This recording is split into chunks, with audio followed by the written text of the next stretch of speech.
Here we are. I'm going to read some Wikipedia. So the Mikoyan Gurevich Mig-21 is codenamed the Fishbed by NATO. The BIS is the single-seat version, and the is the dual trainer version, and the camouflage paint here. It is with over 11,500 of these things made between 1959 and 1986.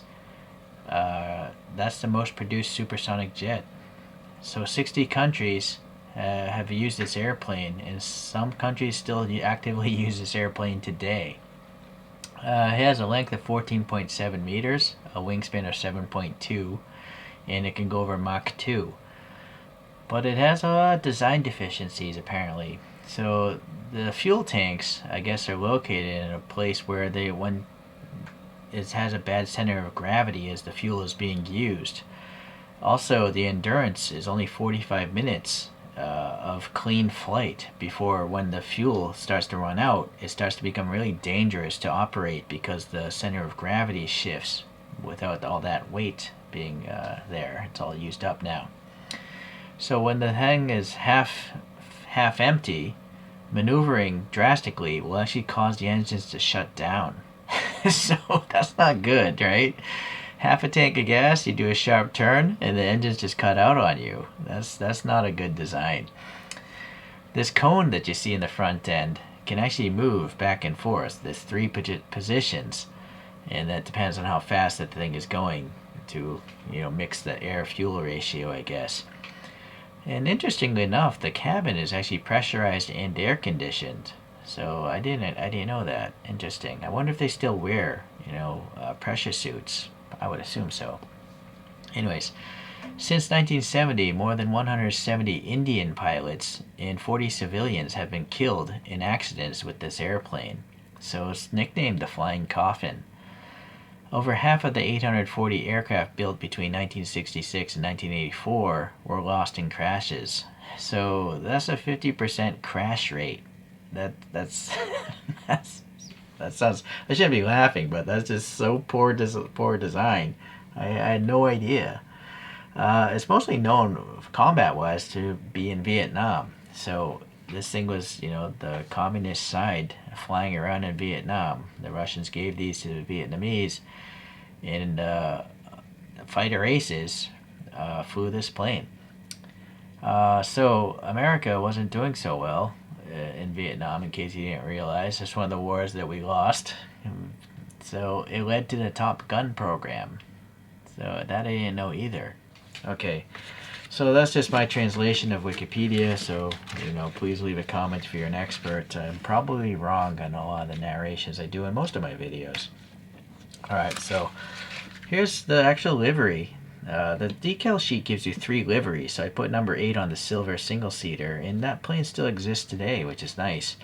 I cannot find any model kit. I can find model kits of number 127, but I can't find photos of it. So I think it's a training plane, and you can see here it's kind of the same colors as this. I lucked out there, but these colors are totally different. So anyways, I don't know, maybe that crashed in training or something like that, but that's what's going on. Alright, so I want to talk about the instructions. So you do get a different sheet for, the single-seater BIS, and then the dual-seater, the thing. So let's see if there's anything I can recall. Alright, I do recall a few things. The cockpit goes in nicely. There's not pins, actual channels, so it's hard to mess up the alignment of the cockpit. What I found odd is the model kit came with these wings, where it's not flat in the back. It's got like a cut-off corner. But neither of these planes uses these wings. So I have a bunch of extra wings and rear ends as well, because you can switch out, what tail fin it has, whether it's a BIS or an SMF or something. I don't even remember which I put on there. There's a decal in there. Be mindful. I thought these were just covers for flight mode, but no, these are covers that you need to put the landing gear in. So yeah, you want to glue those in there or have them pushed in there. Mine fell out when I didn't glue it in, so I suggest you glue these parts in there. Okay, now they say do not glue the landing gear, but this is problematic. The space right here is significantly wider than the plastic of the wheel, so it doesn't track straight. I had to go and add a piece of plastic inside the middle of the wheel and glue it, you know, because it just was weird. So that's poorly designed, that part there. Alright, so this is all good and well, that's fine. You have different options to put like some sort of gun pods there, which is cool, and also a bunch of other little knickknacks there. Sadly, the loadouts are multiple pieces, but most model kits seem to be that way.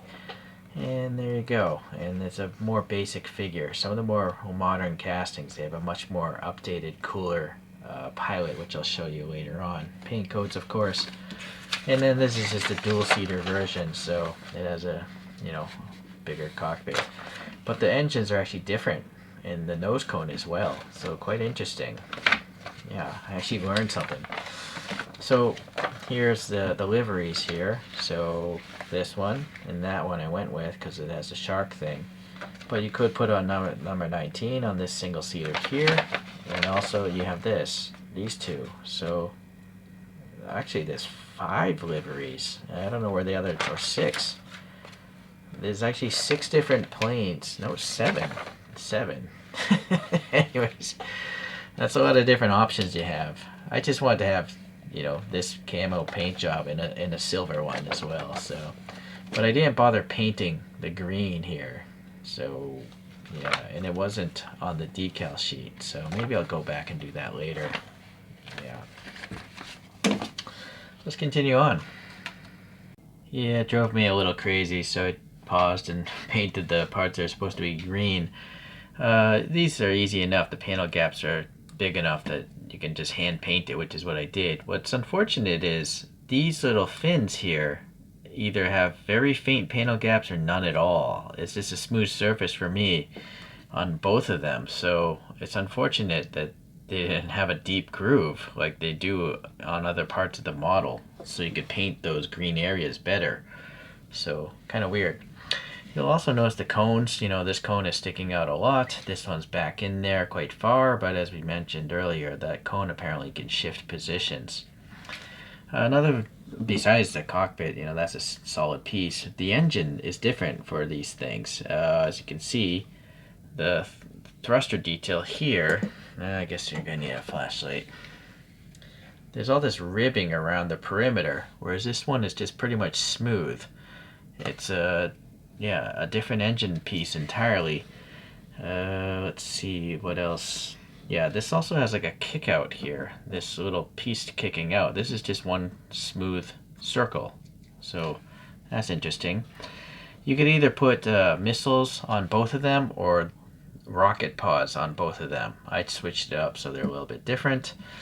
This one has these little fins that go in there, but this one didn't. What else? I think those are the main. Oh no, this cone, nose cone being different. You know, besides the cone sticking out, it also has this rectangular thing sticking up, whereas this one's perfectly rounded and smooth.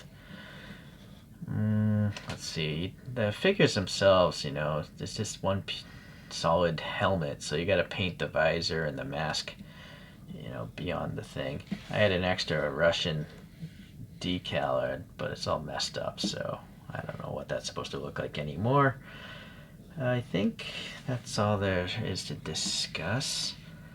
As I mentioned, there's a piece of plastic in there to center the wheel. Without it, like, the wheel could theoretically go off to one side, which is very odd.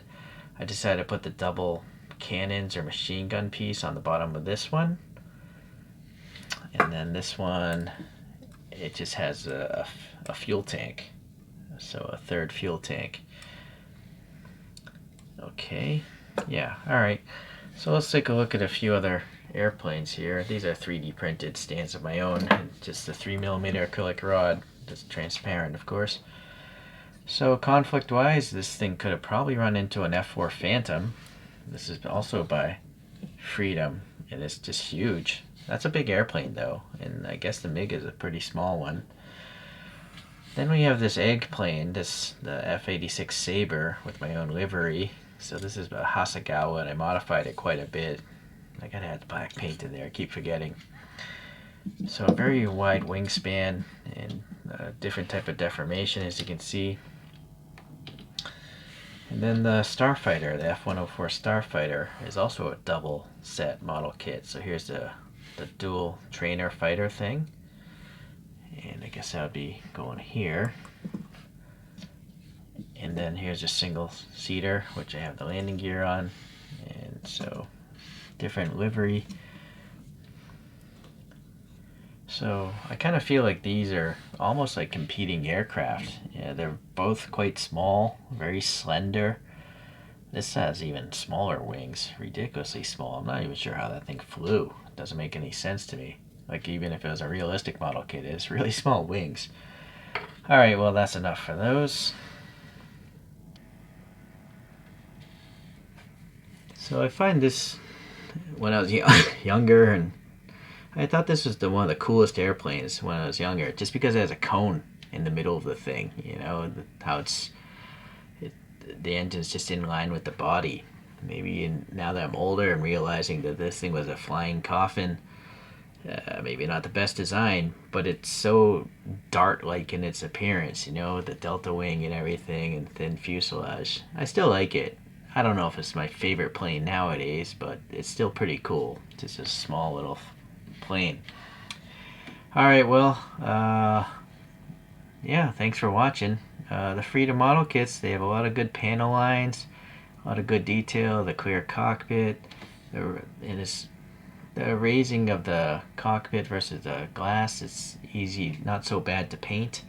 I would recommend either hand painting them or using tape instead of the liquid masking. The liquid masking always gives it a rough edge. Thanks for watching, and I'll make another one from this brand in the future. So we'll see you then.